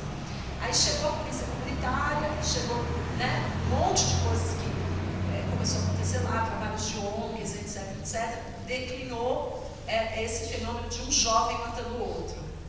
Quando chegou o batalhão da Polícia Militar, né, para desempenhar o modelo de policiamento ostensivo com os mapas criminológicos, etc., aí os jovens começaram a desaparecer ou então serem mortos pela polícia. Então eles estão relacionando diretamente, certo, um modelo de policiamento com sensação de segurança ou com segurança efetiva deste público e um modelo de policiamento com risco, certo? Risco de ser morto, etc. Então, eu acho que tem coisas aí que a gente precisa conhecer melhor, né? Uma coisa que a gente tem que aprofundar mais, né? Tem que pesquisar mais. Está pesquisando um pouco. Brincadeira. Gente, a gente ainda tem tempo. Mais questões? Tá. Juliana, aqui na frente. Bruno. Mais alguém? Aproveita. Na verdade, enfim, não sei se tem uma questão, é uma reflexão que eu estava aqui fazendo. Acho que há uns, não sei quanto tempo, uns 2 anos talvez, fazendo, né, a pesquisa, enfim, que eu estou fazendo com a Defensoria e conversando com uma defensora de Direitos Humanos. Acho que há uns 2 anos atrás a Defensoria oficiou a Secretaria de Segurança Pública, questionando se eles não tinham, né, planos para redução de homicídios cometidos, né, por policiais. E essa defensora contou que a resposta deles foi bastante assim, interessante sobre vários aspectos. Uma primeira justificativa que, né, já até colocou na exposição, que é uma falácia, né, dizer que a letalidade policial está aumentando porque está havendo um crescimento populacional, né? Então, achando que essa pode ser uma justificativa palpável. Mas essa defensora, essa interlocutora, colocou outras questões interessantes. Então, a secretaria argumentou que elas têm que pedir informações às polícias e elas têm que oficiar a Polícia Civil, a Polícia Militar, para elas passarem as informações. Então, como se a secretaria estivesse subordinada às polícias e não o contrário. E aí isso traz aquela reflexão, não sei o que você acha, sobre a polícia ser um poder acima do poder, né? Porque essa defensora também colocou o seguinte, a gente já ouviu várias vezes da polícia, eles dizendo que a defensoria atrapalha o trabalho da polícia. Então quer dizer o quê? Quando você tenta enquadrar em marcos legais o trabalho da polícia, se isso é visto como uma ingerência, né, pela polícia, o que isso significa? Significa que a polícia não está agindo dentro dos marcos legais, né? Está agindo na ilegalidade. Então, assim, na verdade, não sei se é bem, né, uma questão, mas enfim, só complementando, porque acho que isso dialoga com todo o argumento, enfim, toda a tua exposição no sentido de mostrar protagonismo, né, da polícia, especialmente a polícia militar, e quais os efeitos disso, né, que são muito concretos, né. Obrigada.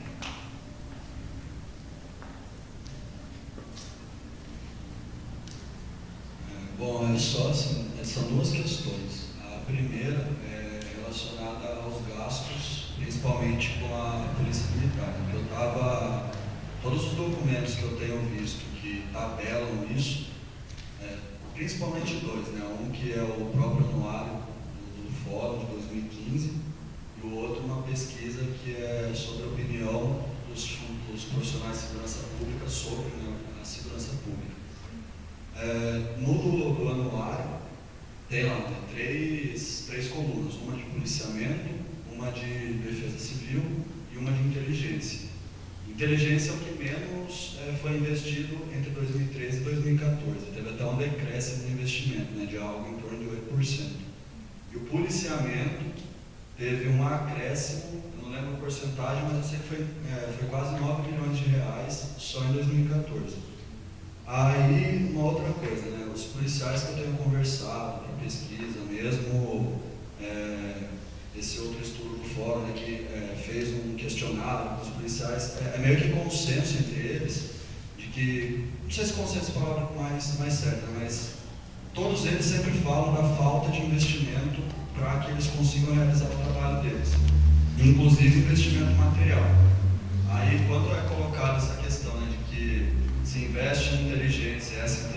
ela acaba sendo para levar os policiais para mais confronto, falta colete à prova de bala, por exemplo. Né? Eu vi que a razão entre policiais e colete balístico em São Paulo é de 0,98.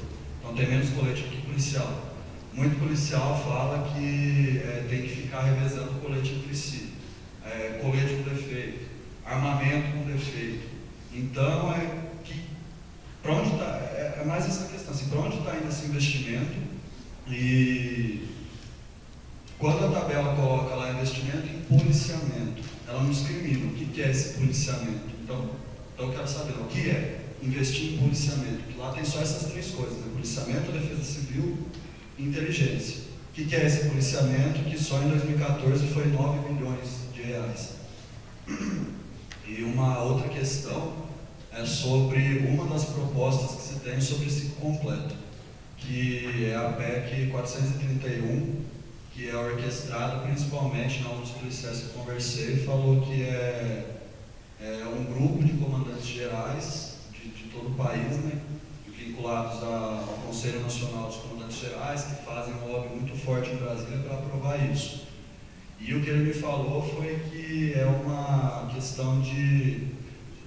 esse ciclo completo seria para dar uma competência jurídica à Polícia Militar, oficialmente, né, pela lei. E ele falou que isso dentro da Polícia Militar parte dos oficiais. Os praças, né, eles não são favoráveis a isso. As pesquisas, né, de opinião que eu tenho visto também dizem, né, que os praças discordam de que a Polícia Militar tem que ter uma função jurídica. Os oficiais concordam. Os oficiais acham que a Polícia Militar tem que ter uma função jurídica. E isso, segundo o que os policiais têm me falado, né, tem criado um certo conflito de classe entre os policiais, né? Entre principalmente a CNCG e a FENEM, a Federação Nacional das Entidades Militares. Então, não sei, mais para colocar mesmo, para vocês comentarem um pouco sobre essa questão desse conflito de classes que é colocado, né, entre oficiais e praças.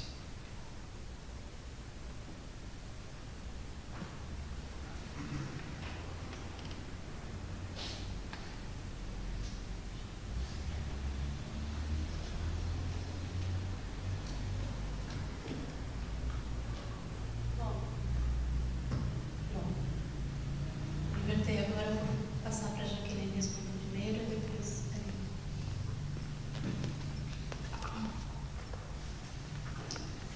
Então, eu achei muito legal essa ideia que você falou, né, de uma Secretaria de Segurança Pública que está subordinada à polícia e não ao contrário, né? Acho que a gente precisa refletir um pouco mais sofisticado, porque eu acabei de falar, né, na minha resposta anterior, de que o modelo de policiamento é orientado por decisões políticas, certo? Então, a gente precisa de sofisticar a construção dessas decisões, a tomada de decisão, né? Tudo que está envolvendo essa tomada de decisão, e quem é exatamente a elite que toma essas decisões, né? Então, talvez essa elite seja algum lugar entre a opinião do secretário, como eu falei, não é a culpa única e exclusiva do Alexandre de Moraes, né? Ele está respondendo à pressão de alguém, certo? Então, temos que entender exatamente onde estas decisões são tomadas, né? E por quê? E me parece que é algum lugar entre as cúpulas das polícias, né, e essas decisões políticas, né, que são tomadas pelos secretários, né, influenciadas por esses fenômenos midiáticos, né, que a gente estava conversando hoje, né, o papel relevante da mídia. Mas por que a mídia tem um papel relevante? Porque o modelo responde a crises, certo? E ele não é um modelo proativo. Então, aí a mídia é muito importante, porque, imagina, se mata a professora da UFSCar, que estuda a letalidade policial na esquina da casa dela, segurando uma criança de 2 meses, entendeu? Isso é um escândalo, a mídia vai falar sobre isso quanto? Uns 20 minutos, né? Então, os secretários vão ficar desesperados, porque eles vão ter que dar uma resposta. Agora, se a gente tem um modelo, né, um plano, uma política pública bem desenhada, compartilhada, com controle social e tal, talvez o peso da mídia fosse menor, entendeu? Porque as pressões, elas viriam de outros lados que não apenas, né, o o parlamento estadual e o rádio, né? E a televisão e o editorial do jornal, etc. Então, a gente, assim, me parece que não é uma resposta tão fácil, entendeu? Se é a polícia que manda na Secretaria de Segurança Pública ou se é a Secretaria de Segurança Pública que manda na polícia. Parece que tem uma composição aí mais complexa, né? Que a gente precisaria entender, né? Esses processos de tomada de decisão, né? Que a gente tem poucos estudos, né? Que o nosso campo é muito jovem, né? O nosso campo é muito novo e os problemas que a gente tem para enfrentar nesse campo são, né? Eles atingem uma dimensão tão grande que a gente não tem produtos, não tem como. E por outro lado, é tudo muito sigiloso, né? Como é que a gente vai saber, como é que a gente vai investigar? É tudo sigiloso, é tudo proibido, ninguém pode falar, ninguém está autorizado a dizer. Então também é difícil pesquisar essa dimensão, né? Porque essas decisões não são públicas, elas não são explicitadas, elas não são escritas, né? Então para nós é uma dificuldade de investigar. Mas então parece que a polícia não age nos marcos legais. Bom, não está escrito em lugar nenhum que a polícia não possa matar em confrontos. Então, eles vão lá e escrevem, matando-os em confrontos, né? Então, eles jogam com a legalidade o tempo todo, né? Isso eu aprendi com a Carol, que foi fazer trabalho de campo, né? E a história do arredondar a ocorrência, né? Então, eles têm uma preocupação imensa com a legalidade, certo? Se não tivesse preocupação com a legalidade, não precisava estar implantando droga na mochila do moleque, não precisava estar colocando arma na mão do cara que foi, entendeu? Não precisava estar mexendo na cena do crime. Por que precisa mexer na cena do crime? Porque tem preocupação com a legalidade. Então, eu acho mais que não é de um lado a prática policial, de outro lado a legalidade. A legalidade é um campo de disputas, certo? Aonde esses atores aí estão, entendeu? Tentando, né, usar a legalidade a seu favor, certo? E tentando montar modelos de ação aonde o cumprimento da lei, aonde não cair fora da lei seja importante para eles. Porque quando eles caem fora da lei, também eles são passíveis de ser punidos, né? A gente vê aqueles números lá, sempre a corregedoria fala, não, nós expulsamos 5.000 policiais por ano, sei lá, estou chutando, não sei quantos são. Mas é muita gente também, por outro lado, que é expulsa, né? E que também vai responder, né? Os policiais sempre falam isso. A gente não pode dar um tapa na cara do bandido que, certo, a vigilância está em cima da gente. A fala dos policiais dá a impressão que eles são controlados o tempo todo, certo? A gente tem que acreditar na fala deles. Também, por outro lado, entendeu? Quer dizer, a gente sabe que eles arredondam a ocorrência, mas, por outro lado, quem já conversou e já entrevistou policial sabe que eles falam isso o tempo todo. A gente não pode dar um tapa na cara do bandido. Então, quer dizer, dá a impressão que tem um controle, certo? Então, que tem um campo ali de controle da legalidade, que eles têm sim a preocupação, entendeu? De não deixar registros, de não deixar marcas de uma atuação ilegal. Quando eles vão registrar a ocorrência no papel, eles registram de uma forma que parece, entendeu? Que eles não tinham outra alternativa a não ser, então daí a ideia do confronto, né? Como é que eles passaram a chamar agora? Mortes em decorrência de oposição. Hã? Oposição, eles mudaram, porque aí ficou proibido de falar resistência seguida de morte. Aí eles deram a volta e começaram a falar oposição à ação policial. Entendeu? Está usando o termo resistência que está proibido. Então, usa o termo oposição. Então, dá a impressão assim, que a iniciativa de se opor foi de quem morreu, certo? Isto, né? Então, o céu tem autoridade pública. Não é que os policiais estão agindo ilegalmente, certo? Eles estão construindo toda uma narrativa, certo? Com a preocupação jurídica na cabeça, né? Então, é um campo, a legalidade é um campo de disputas, certo? Eu vou deixar essa dos gastos para a Helena falar um pouco, né? Mas, na verdade, me parece que a gente não sabe, né? Que é tudo intransparente, né? Não tem os gastos publicados, né? E essa do ciclo completo aí do conflito de classes, acho que é você mesmo que vai ter que explicar isso aí para nós, entendeu? Dei o resultado do teu trabalho de campo, né? E eu não saberia responder melhor do que você mesmo colocando a questão. Eu não tenho, né, um conhecimento para te falar sobre isso. O que eu tenho conhecimento para te falar é aquilo que eu falei. Eu acho que essas propostas de ciclo completo vêm para ratificar o protagonismo da PN, né? E não para frear esse processo, não para desmontar, não para desconstruí-lo, né? Vem, na verdade, para premiar, para dar a cereja do bolo, isso que eu estou chamando de um protagonismo da PM no controle do crime, né? Eu e o Renato Lima que estamos usando esse jeito de falar, protagonismo da PM no controle do crime.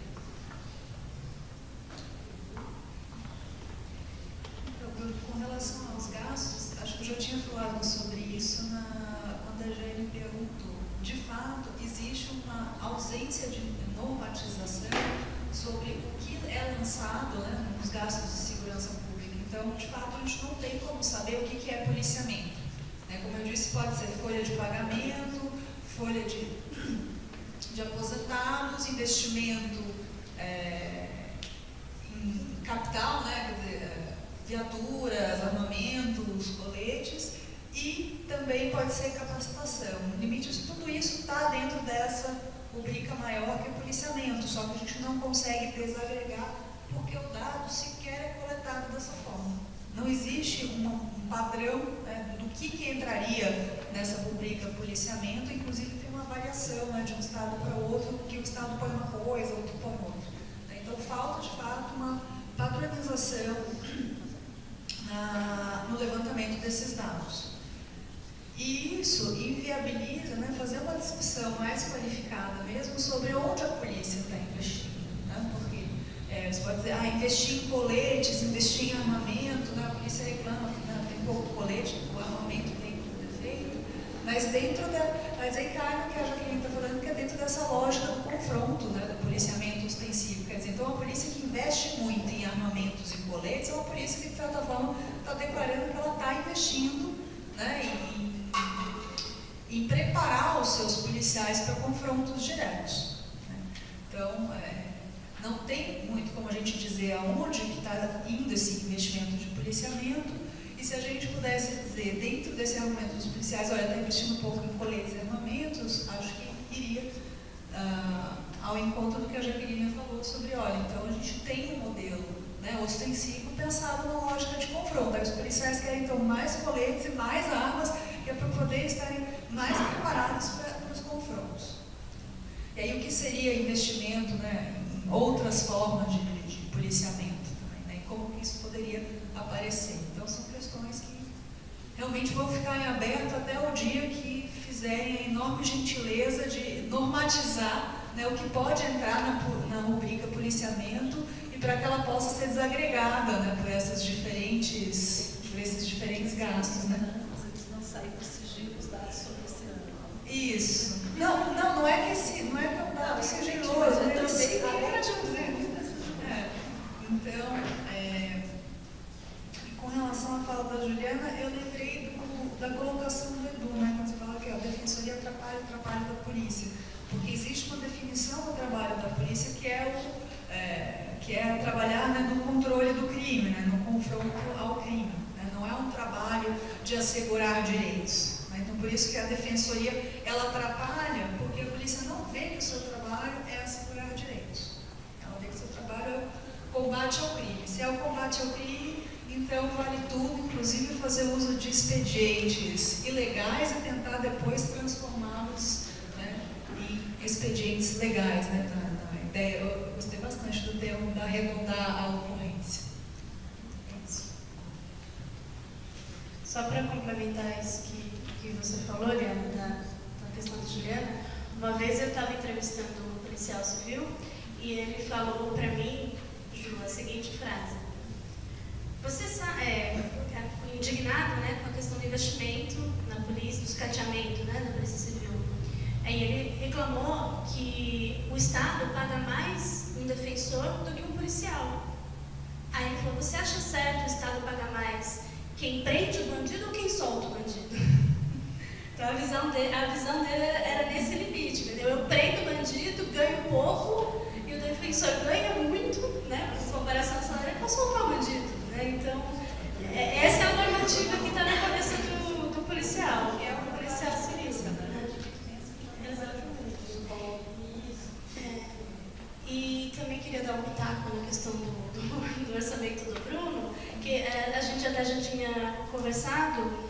Um lugar que eu encontrei um pouquinho melhor, isso detalhado, trabalhado sobre investimento foram as leis de diretrizes orçamentárias, que não são os gastos reais, né? São os gastos previstos para se fazer na instituição. Lá tem algumas rubricas que dá para a gente entender melhor. Por exemplo, tem lá reforma e estrutura de batalhões, tem outra rubrica de concurso, só que também não é padronizado. Foi o lugar mais padronizado que eu achei, mas também de um ano para o outro vai variando. Né? Então, realmente é bem... Não é da LDO. É o caso de efetivado. Só que a LDO é mais padronizada. A LDO é a pretensão. Exatamente. Que você vai gastar. E a execução é que você não... A LDO é a pretensão, não é a previsão do que você vai gastar. E o dado que o fórum usa no anuário, que eu trouxe aqui, é o dado da execução em si. Que é menos padronizado. Sim. E é mais difícil de entender, então, o que estava na LDO. Então, eles gastaram com o que mesmo? Essa é uma questão que estava prevista hoje. Mais alguma questão? Da pitaca. Porque se você pegar a LDO, no conjunto de rubricas que estão sobre o grupo policiamento ostensivo, né? Pelo menos na lei que determina como LDOs devem ser feitas, né? O Estado é obrigado a declarar o que ele entende por cada uma daquelas atividades. Então, por exemplo, se você pega o policiamento ofensivo, dentro de policiamento ofensivo tem reforma de unidades policiais, como um item de rubrica orçamentária, em reforma de unidades policiais vai ter que estar dito o que isso significa. Então você vai somar todas aquelas atribuições e é isso que significa a rubrica ampla, né? O grupo, vamos dizer assim, policiamento ofensivo. Essa é a forma de entender isso. Mas aí você tem que pegar pelo executado e não pelo projetado, porque o executado é o que foi de fato.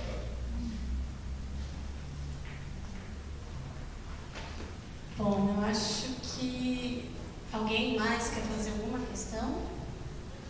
Temos aí 5 minutos de tolerância no horário do encerramento. Eu queria fazer uma chacota, pode? Chacota? Pode, está permitido. Uma vez eu estava... Não pode ser homofóbico, não pode ser racista, não Não, pode ser não é nada machista, disso. não pode ser deputado. Não é nada disso. É politicamente super correto. Né? Uma vez eu estava entrevistando um comandante de polícia militar e aí ele fez uma pergunta muito simples a ele, né? Mas o que é que o senhor governador determinou o senhor fazer quando o senhor assumiu este cargo? A resposta dele eu acho que é muito sintomática para uma das questões que você colocou, né? Ele me respondeu: que governo?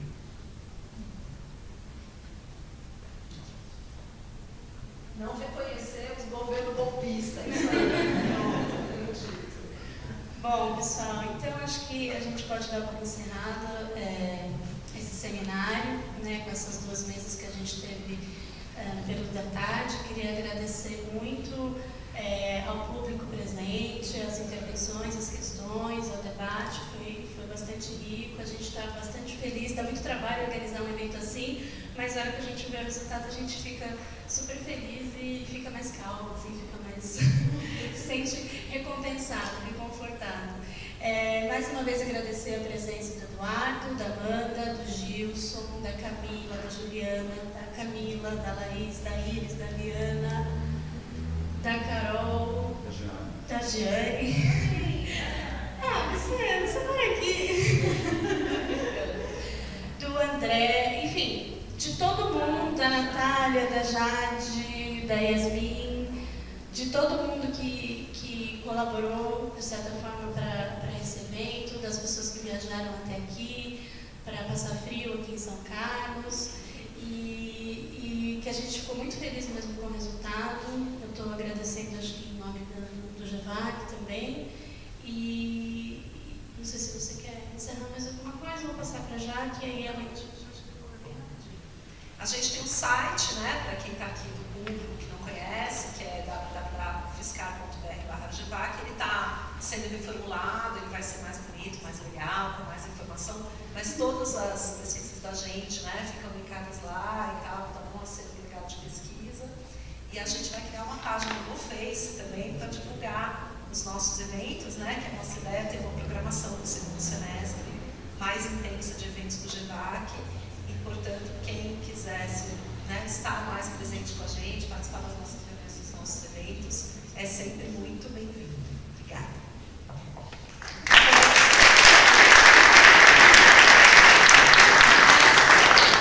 Eu esqueci de fazer um agradecimento especial ao pessoal que está trabalhando do DAC, que está trabalhando na produção do vídeo e que a professora Thaís, que é responsável pela organização do Teatro de Bolso, e obrigada a vocês que puderam comparecer aqui hoje à tarde para fazer o registro, para a gente poder divulgar e chegar a mais pessoas aí. Muito obrigada.